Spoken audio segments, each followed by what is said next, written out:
All right. Thank you, everybody, for joining us for this panel, Breaking the Taboo, Flavored Whiskey. My name's Eric Kozlik. I do a few things. I'm the founder and principal consultant at Direct Fire Consulting. I'm also the host of the Modern Bar Cart podcast. Started in 2017, coming up on 300 episodes of really nice interview content, deep dive audio essays. So if you were to go to a podcast app and search Modern Bar Cart and hit subscribe, that would get you there. One of the things that I like to do early in the morning while people are still in the process of caffeinating is see if I can turn an entire room of people against me immediately. So I'd like to ask who in this room produces or enjoys flavored whiskey? Show of hands. Incorrect. You all, if you produce or enjoy whiskey, produce or enjoy flavored whiskey. Otherwise, this would be the Neutral Grain Spirit Summit. So acknowledging that this is a slippery slope and that we have some arbitrary regulatory distinctions that kind of govern some of our decision-making on this slippery slope, and that's all choices that we can make. And, you know, there's some different values to making different types of decisions relative to product positioning. We have an excellent and very well qualified panel here to talk about flavored whiskey. Hey folks, Future Eric here.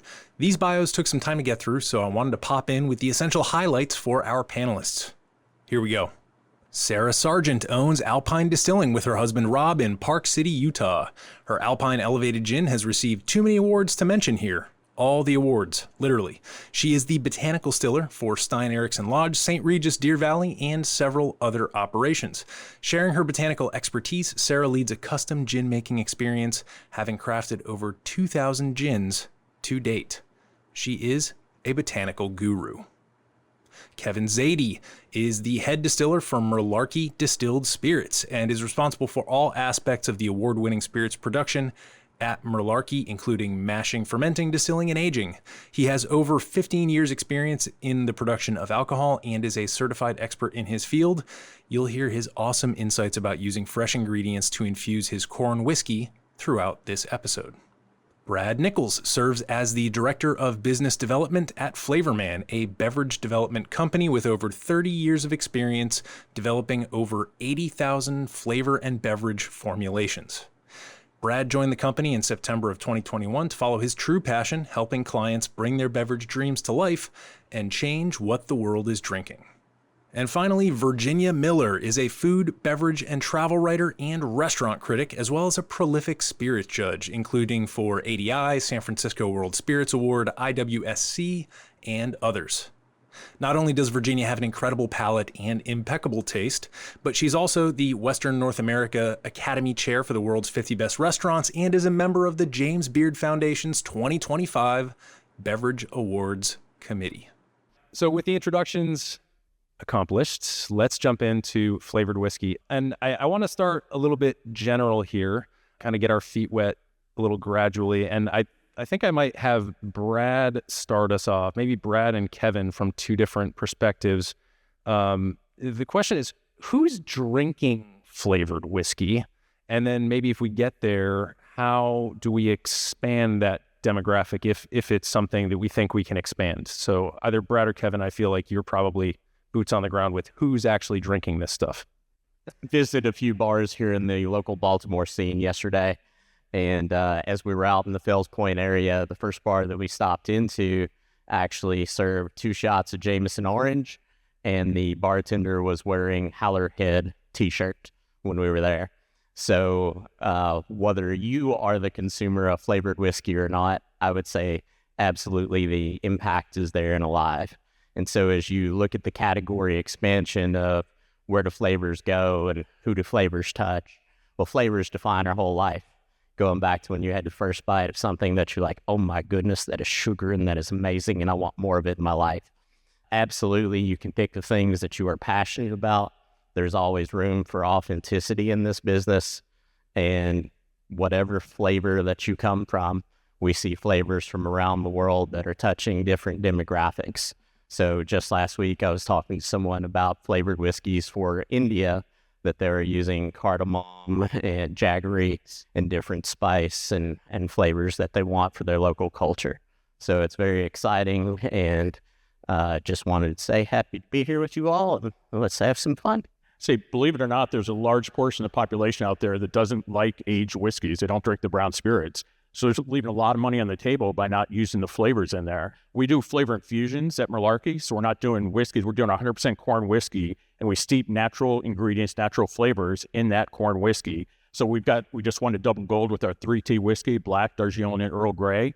Basically steeped it for 36 to 48 hours in a barrel of our white whiskey, and it tastes just like tea. So people who want to make great cocktails, go to our whiskeys, basically. Add lemonade to that 3T whiskey. You can't screw up an Arnold Palmer. Almost impossible. People who don't want to drink that old-fashioned or bourbon on the rocks, they can make an Arnold Palmer. Real simple, real easy. They can add apple cider to our cinnamon whiskey. Have an amazing apple pie right there. So the people who are looking for great flavors who don't necessarily like those brown whiskeys or even the vodkas or the gins really gravitate towards it. So having something for everybody at our distillery, we get a lot of people coming in. A lot of people come in and say, I don't like whiskey. Then they try some of our cocktails and they say, wow, I guess I do like whiskeys. Now we've converted them into whiskey drinkers. They're more likely to try something else, some of the brown spirits later on as well. So being able to get them in the door is the first thing. The people who don't like those spirits, they're being dragged there by their other significant other who says, I'm going to taste whiskey. Oh, God, I got to go taste some bourbon today. I don't like it. And then, wow, they can have a chocolate hazelnut truffle or,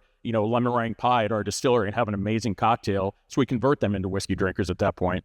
Fantastic. So far, who drinks flavored whiskey? A lot of people, and people who aren't whiskey drinkers. Sara, Virginia, what else do we have to add to like the demographic and maybe expanding that demographic?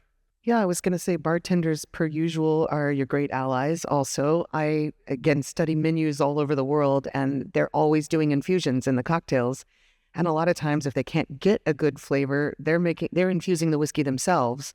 And so what if they could get a balanced, beautiful flavored whiskey? And so when they do, I see those brands sometimes in the bar. If you save them that extra step to do a house infusion and you have a quality balanced or restrained, flavored whiskey where they can add the sugar and they can add the sweetness in their cocktail, they would use it, because infusions and spirits are all over menus all over the world. So I think bartenders are a key area.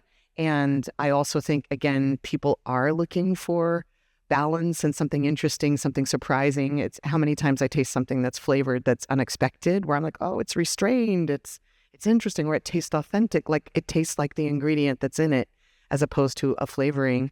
People are always surprised, including hardcore whiskey drinkers, I know, when you give them a balanced flavored whiskey. So there's a lot of conversion waiting to happen, but I think bartenders are a key source. Yes, and as Eric mentioned earlier, we're all drinking flavored whiskey, lignans, furfurols, wood sugars, so we're already in the boat together. And in our case, most innovative whiskey in the world, we are presenting our Lafayette at the James Beard House for its flavor profile. So there is a space for flavors in whiskeys, not just in a cocktail, but actually coming as a product. And in the case, you've got a great panel here. When you start with an actual whiskey, you can build in so many different flavors. So there are so many ways to do it, whether it's steeping, maceration, all these great things. So there is a lot of room out there, not just for gin, not just for liqueurs, but in that whiskey realm. Brilliant. So I think that's covered and smothered. Another question that I think might bear some discussion here is the definitions discussion that we both kind of alluded to, right? Like, so there's flavored whiskey is not regulated by me up here cracking jokes at 9:45. It's regulated by the TTB.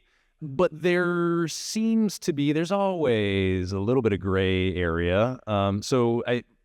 When it comes to the strict definition of flavored whiskey and maybe some of those gray areas surrounding that strict definition, is there any room for play? Like, how do we think about TTB definitions in this conversation about flavored whiskey and how to implement it successfully in a distillery setting? Anybody can jump in there. Brad, looks like you're reaching.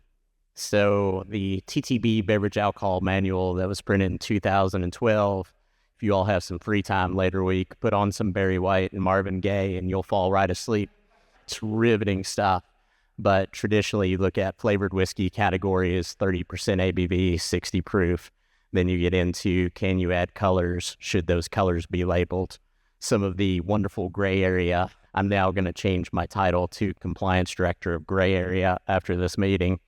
But obviously, people might blend in caramel colors as an intermediary step in their formulation. Maybe those aren't always labeled. Now, the TTB would want you to label caramel colors. If you were to buy a Monin syrup that had caramel color, flavor, sugar, and other things included in it, then obviously that would be a way of a step that maybe caramel colors are not always disclosed.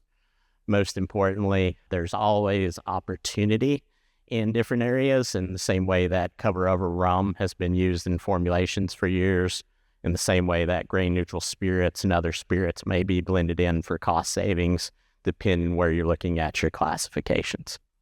Say all of our spirits are officially distilled spirit specialties, so they're full 80 proof whiskeys, but we're doing those infusions. So it's not officially per the TTB a flavored whiskey. It's actually a distilled spirit specialty because we're using natural ingredients into our corn whiskey with it. So there is a lot of room out there to do that stuff and have it be something different. We've got 9 different flavor infusions that we do. We also do bourbons and gins and vodkas.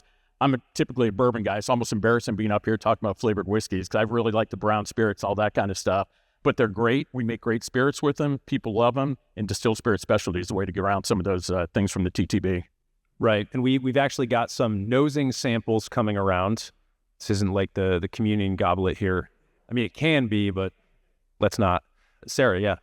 I just say with the TTB, they're a great partner. They have the details lined out. And if you live your life in transparency, it makes life a lot easier. You just reach out to them. They have very clear forms on what path you're doing. And so you can find all the different areas, but the information is quite detailed. So it's just a little bit of time. It's, we're not just glorified janitors. We can also read.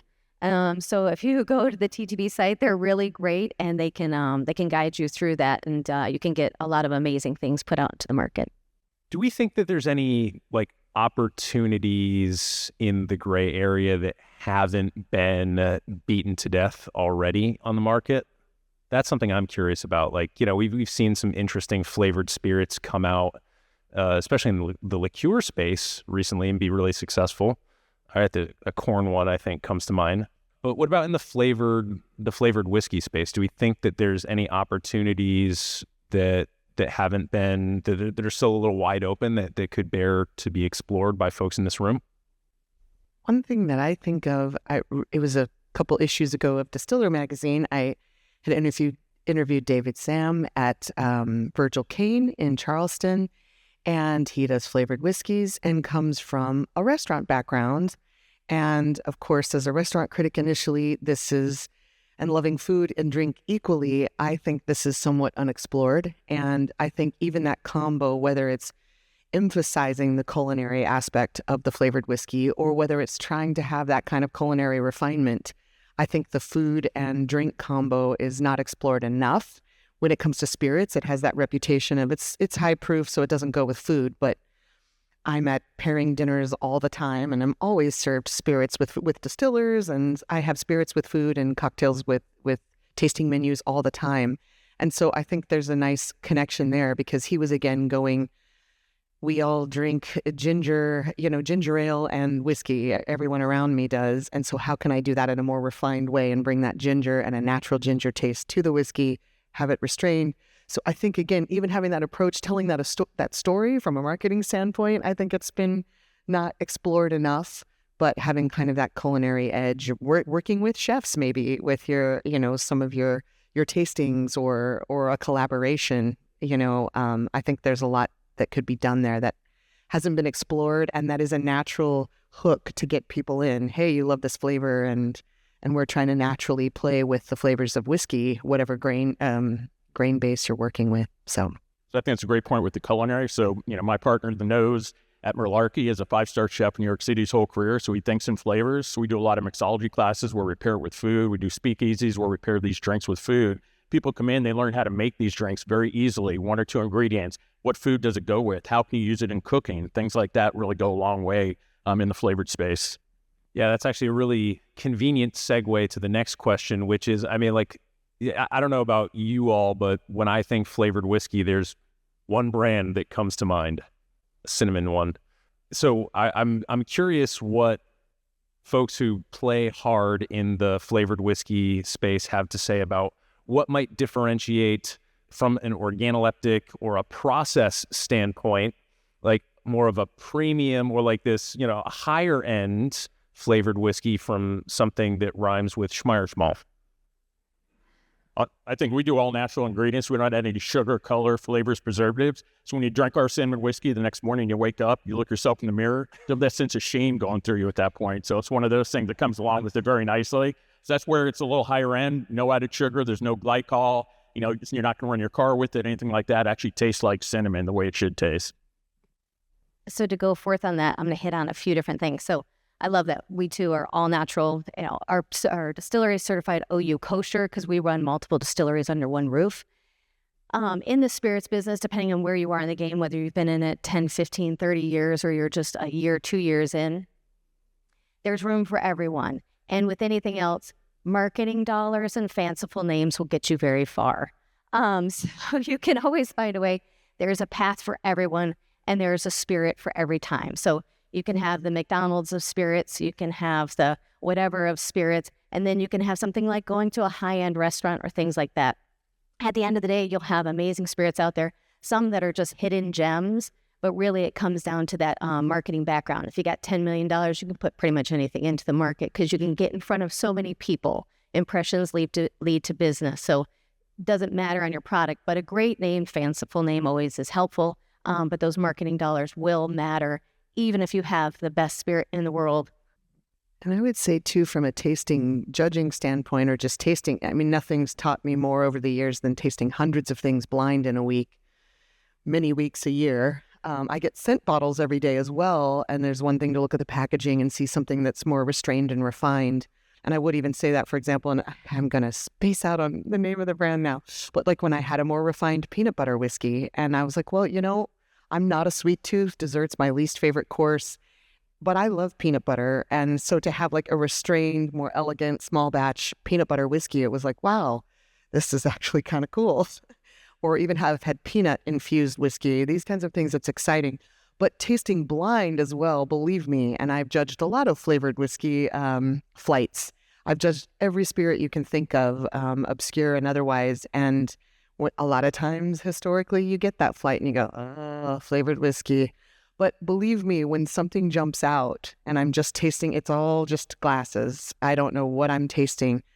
I take notice, and I'm thrilled to give a gold when I go, wow, this is restrained, this is balanced, this is natural, whatever it might be, interesting. So again, I think there's more room in this category to jump out than there are in many categories, actually. There's a chance to excel. There's a chance to make a mark and to be noticed. And believe me, I notice when there's something different, when I've tasted a natural cinnamon or not an overly sugared cinnamon. It's exciting and can actually bring a lot of heated debate as well at the panel. I've had to kind of steer, or, this is one of our things when you're like leading a panel is, hey, these people want to say, it's a bronze or worse because it's flavored and it's too much, and then the rest are gold. And you're like, how do you steer that discussion?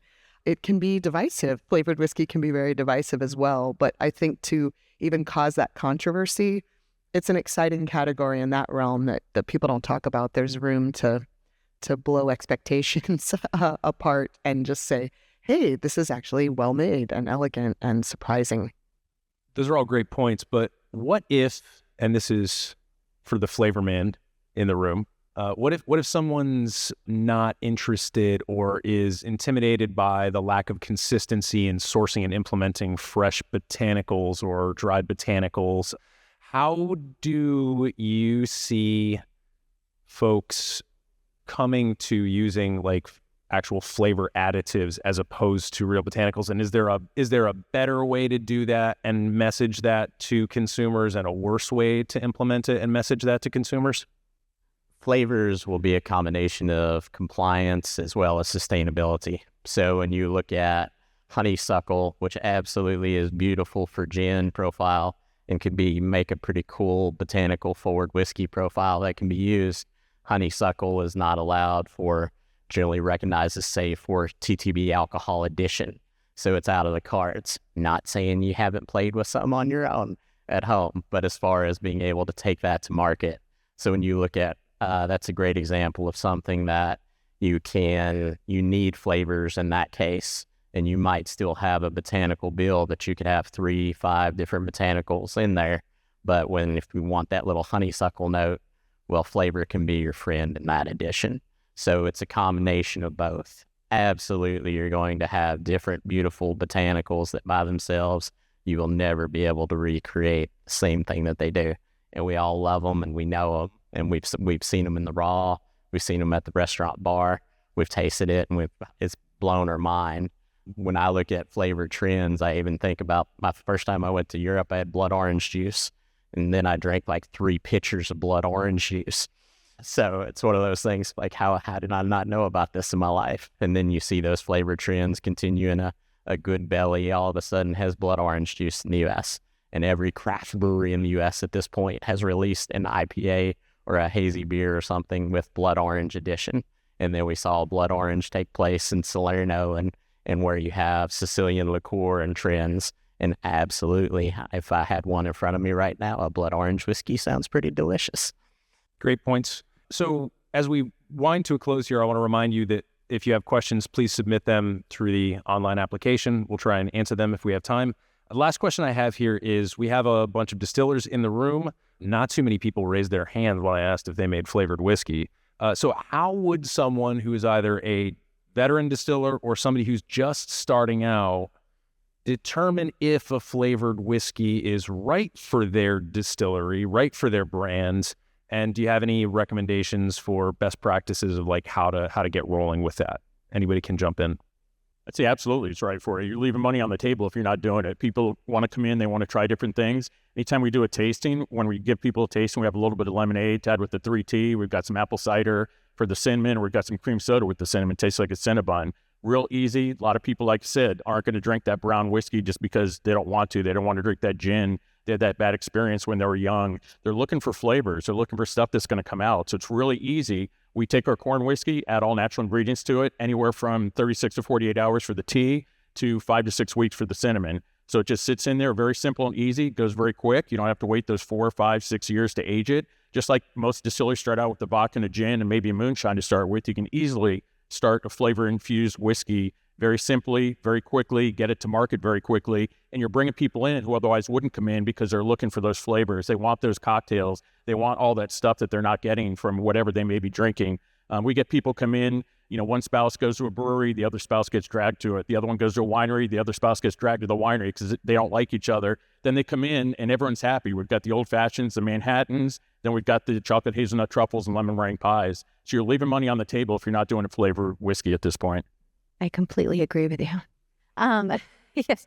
Well, and then also the other thing is, it's always good to explore. It's always good to go through different flavor profiles as you're even building, your tried and true brands and what you're going to commit to on the daily. But expanding that, trying new things will keep you on the cutting edge and give you maybe more possibilities and opportunities further down the road. Fantastic. Well, the other point that I'll add to that is that, kind of Keven, going on what you were saying, is like, we all, when we start a brand, think we know who our target consumer is, but that is not a reflection of who is going to walk through those doors. You don't get to control who walks through your doors. And so, yeah, I mean, to the point of leaving money on the table, we certainly don't want, we don't want to be doing that. This episode is brought to you by the American Distilling Institute's International Spirits Competition. Are you a distiller or spirits brand owner who's curious about how your best juice stands up to the rest of the competition in your category? Well, every year, dozens of the best and brightest minds in the drinks world come together to evaluate spirits in this incredible blind tasting event. I've personally been a judge since 2018, and I can confidently say that ADI runs one of the best competitions in the country. Here's a couple things that make it special. Unlike other competitions, ADI has implemented digital tools that provide structured, rigorous feedback from judges. At a lot of other shows, you'll eventually hear whether you received a medal or not, but at ADI's International Spirits Competition, you get extremely useful expert feedback that helps you understand precisely where your spirits stand and what you can do to improve them. No squinting at scanned paper sheets where you can't read the handwriting, no chasing people for feedback, just actionable expert notes. Another really cool thing to know is that the lead chairs for each judging panel oversee what I call consensus-based judging. I can't tell you the number of times I've talked with my distiller friends who are frustrated with the feedback they've received from competition, saying it was all over the place, or some judges liked it, but others hated it, and I have no clue what to do now. At ADI, we're not done with the spirit until there's a solid consensus about where it stands and why. And if that means we need to send it over to 1 or 2 other panels to get even more feedback on it, then that's what we do. If you'd like to submit your spirits for evaluation, we are still in the early bird submissions window for 2025, and that means savings. Feel free to hit me up by emailing podcast@modernbarcart.com or by filling out the contact form at directfireconsulting.com, and I'll be happy to answer any questions you may have about the competition and how to get your spirits in the running for some amazing awards. Now, back to our flavored whiskey discussion. Anybody have any closing thoughts that they want to add before we head to questions, possible questions? No? Easy. Do we have any questions? Excellent. Okay, so our first question we have is about distilling a aged whiskey with botanicals. The main question is, like, obviously you would lose color, but like how much flavor from the aged spirit might you lose, but with the addition of the botanicals? So how might you balance that if you're doing that process? Yeah, so that's a great question. I think we're very similar in that vein. We're making our whiskey, we're aging that whiskey, and then we're infusing those botanicals. You can take a few different paths depending on whether you're doing pot still, column still. Those will all affect. So yes, being the answer to your question. If you do take a distillate and you run that back through a column still, whether you're using a vapor basket or you're using maceration, you will have to go through that on a series of, trials and tests to see how that comes through, because chemical structures will rip apart depending on how you're doing that. Because remember, we're dancing along botanicals with alcohol. So we pull what we want, but you're going to have to find that balance. So, flow, pressure, how you're running the still, where it comes off. So that's where it gets exciting. So when you're like, oh yeah, we've done all this week, let's play for the rest of the week. And you can do that on small scales, big scales. But there's a lot of science on that. We could talk about that for hours. So find me around this week if you have questions, because it's a lot, but it's a lot of fun. So yes, everything affects everything else. Our flavor infusions are unaged, so we take unaged corn whiskey and steep the natural ingredients in them, so we don't have that issue where it comes to getting the flavor. We want our cinnamon whiskey to taste like cinnamon, not taste like, an aged whiskey with some cinnamon to it. So we're looking for the full flavors on that. Next, what impact does color of the liquid have on consumer perception? Is there an argument for added color for flavored whiskey? Yes. So absolutely, as you look at the tradition, I'll go back and I want to highlight where colors have association from our childhood, and colors have association to everything that you do in life, unless you are colorblind. And I will tell you a quick story that at one time at Flavor Man, we actually had 3 people in production that were all colorblind. So when you talk about quality and sensory analysis, how important it is to also bring someone else in and to evaluate those elements. That's just a fun story. But to add to colors, the first thing I always think of colors from my early childhood, I call them Cracker Barrel sodas. But essentially you take all of those great flavors of the orange cream and things. Well, when you look at what's going on in flavored whiskey and in liqueurs and in whiskey-based cream liqueurs today, you would have things like orange cream and strawberry cream that would be in those profiles. To not have some of those classic strawberry colorations and orange colorations, both in your labeling, but also in your spirits at different phases, absolutely associate and will stand out on the shelf and play in different areas for customers. I think colors are very important. They want that cinnamon to look brown. They want that tea to look tea. They want the orange to look like orange. We actually made a salsa whiskey. We made it just like a gin, put all the ingredients for salsa into our gin basket, ran it through, but it came out clear. Same time it was sitting on a menu, people would see salsa whiskey, and in their mind, they're thinking it's brown. So when it comes out clear, it kind of throw them for a loop, and they didn't want to order it. So we actually changed it to a salsa vodka, kind of distilled it up to 190 proof and did the same thing, just like a gin. And people accept it a lot more because it's clear. That's what they're looking for. They weren't looking for a clear salsa whiskey. They didn't understand it. They understand the salsa vodka. Just one example for those of you who are not familiar with it. It is not in whiskey, but just an example of color that is the best I've ever seen is Mom and Pop in my area of in Napa, and it's all one word, Mom and Pop, and they have done the best marketing ever. Their vermouth but they base the whole line on bright colors, and it's all natural stuff, but they have like a macroot lime and a blood orange and grapefruit and all of that, and each is one bold color block in the label, in the liquid, and they've been doing gangbusters, and they were vermouth, and they have become huge. They're bartender beloved, they're client beloved, our consumer beloved, and those colors, they played with it. So just to look at it for ideas, I think they've done a genius idea of marketing it and making color a key part of their sale. Another question, which I like here, is if your leading product is an aged whiskey, from a marketing or brand standpoint, does it make sense to add a flavored whiskey as a part of that brand or to create a new brand for that product? Whose ever question it was, that's great. Yes, you'll find distilleries around the world that are making a gin like the Botanist. They have a whole whiskey lineup. You may or may not know. They were like, oh, I didn't even know these two were related. So it depends on what you're going for on. So you can have an entire portfolio, like you may have a rye, you may have a 6-year, you may have a 2-year, you may have this whole collection of different things that you're putting forth, and you can definitely add in that flavor profile for that. Depends on how you're scaling forward and what your main objective is, how big, how fast. You just want to make sure you give the dedication and time to each of those spirits. And so you may, from the get-go, want to break those off if you want to go completely fanciful and sweet, or you may want to keep that in the mix and showcase where you can flex and how you can do that. So you either separate from the get-go, or that's going to come at some point, just so you don't pull away from maybe whatever your bread and butter is, wherever your standoff piece is. So I think we do a little bit of both. We've got Murlarkey on all of our bottles, so everybody knows it's who we are. Then we are going for the fanciful names with our bourbon, our birthright, our heritage, our smokehouse aged whiskeys. But then for our flavor infusions, it's 3T, it's cinnamon, it's orange, it's coffee, it's cocoa, those kind of things. So people, they know it's Murlarkey, so they know it's going to be quality and good, but they know it's kind of separated a little bit because the flavor is a little different from the aged whiskeys. Typically, they're almost different markets to a certain degree. So having them, so it's similar, but it's different is kind of a good thing.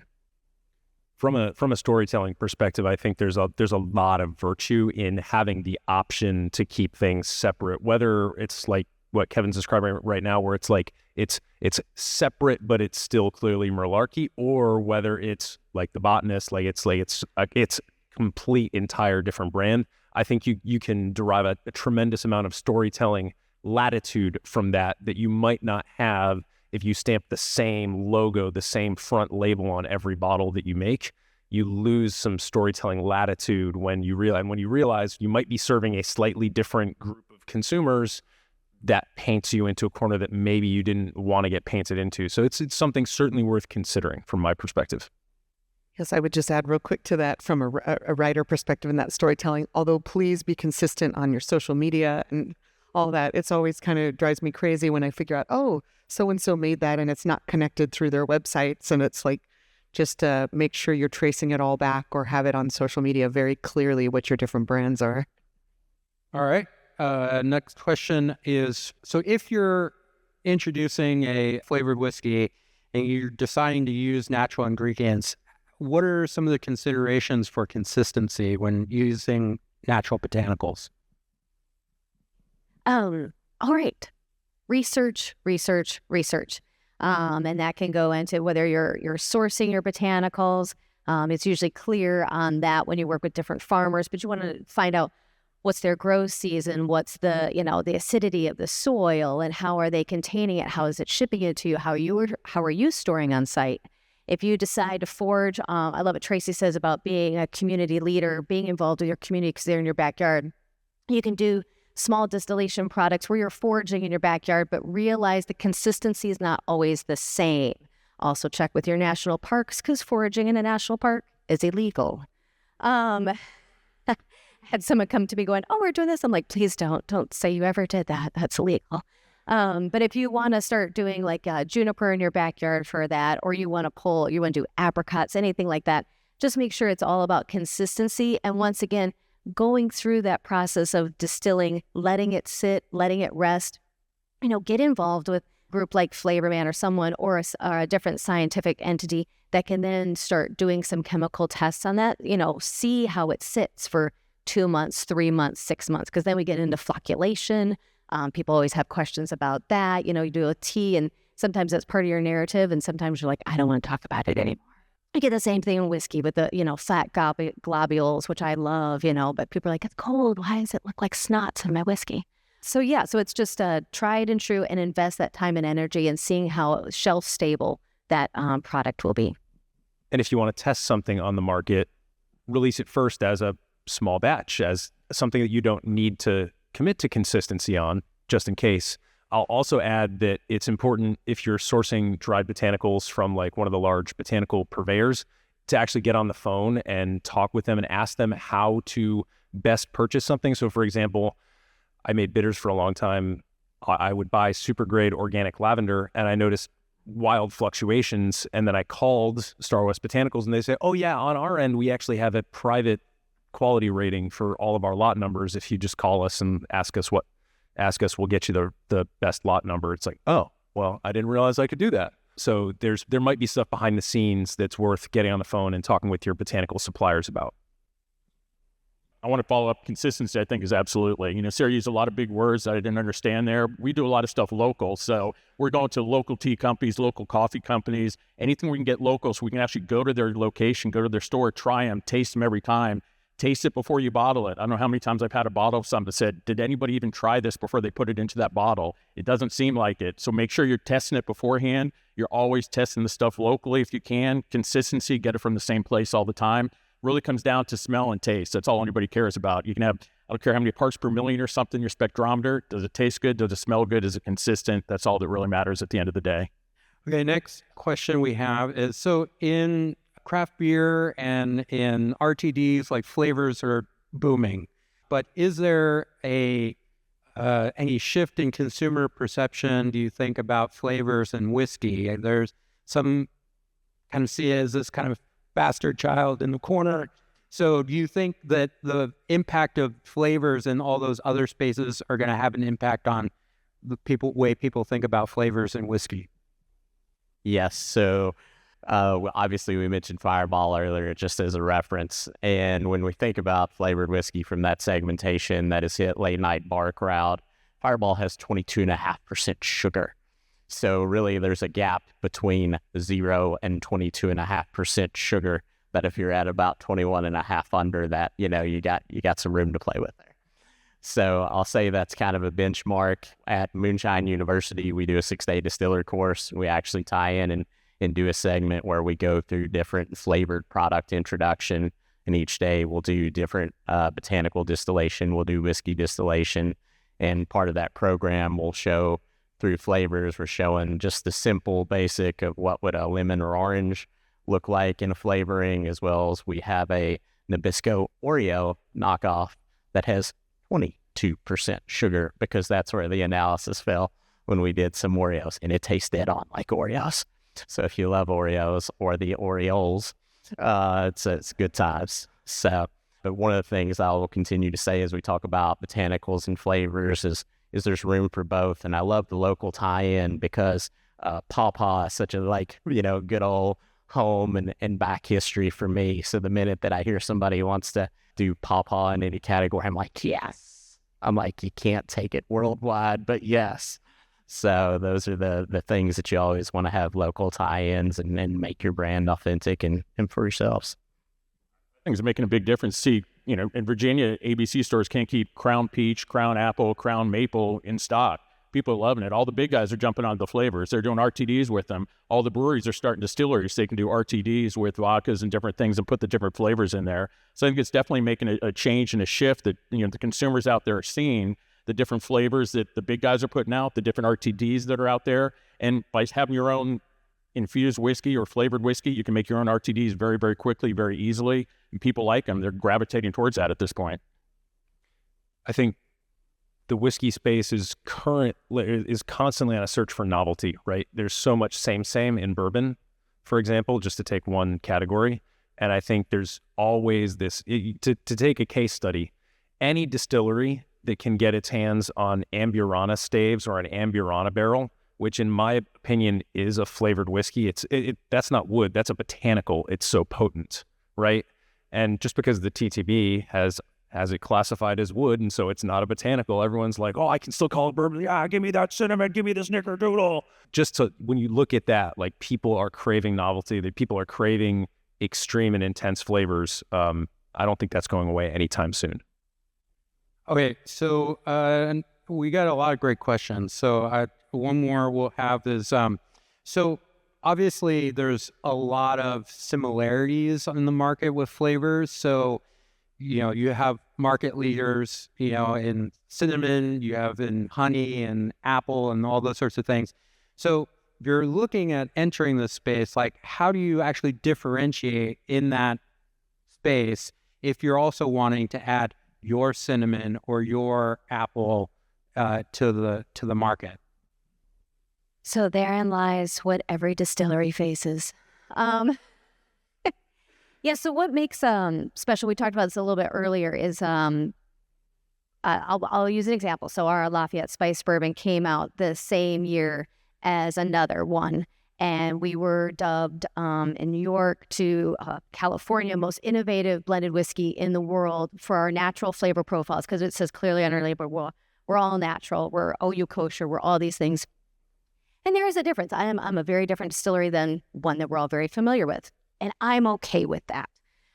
So you find your niche, you find your, like Tracy said, you find your narrative, you find your audience, you start in your backyard and you work from there.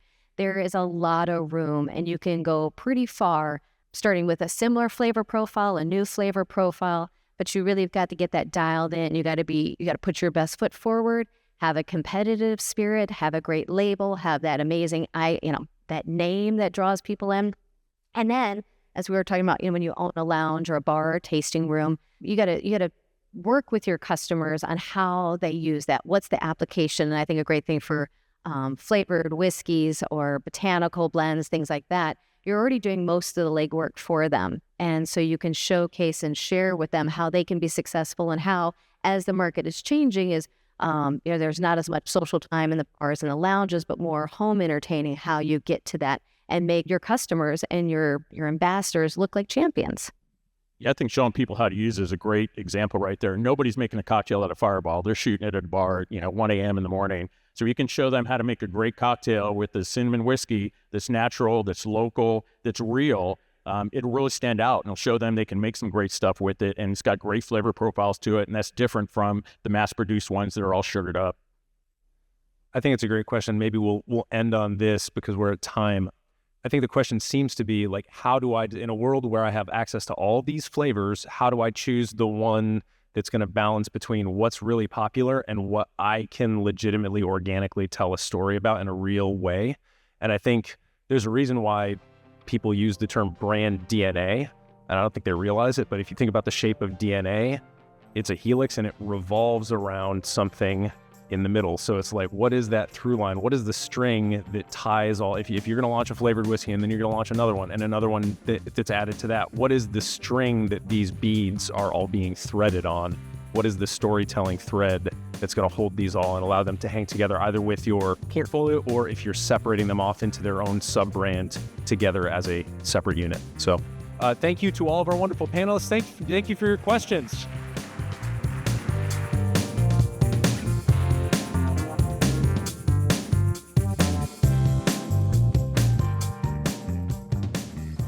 Hey everybody, thanks for listening. If you enjoyed this episode, there's a couple things you can do to help the show.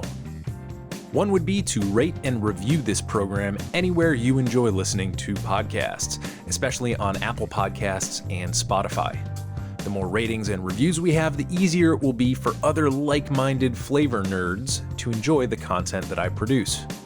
You can also follow the Modern Bar Cart YouTube channel, where I post video clips from the podcast and beyond. And you can join our growing Discord community, which is where our listeners submit questions for upcoming guests and chat about all kinds of fun spirits and cocktail shenanigans. It's also where I share fun perks and discounts that are too exclusive to blast out on the airwaves. To join our community Discord server or get in touch with me for any other reason, all you need to do is drop me a line by emailing podcast@modernbarcart.com. This episode may be over, but for you, the mixological fun and boozy adventures are just beginning. So remember, drink responsibly and experiment boldly.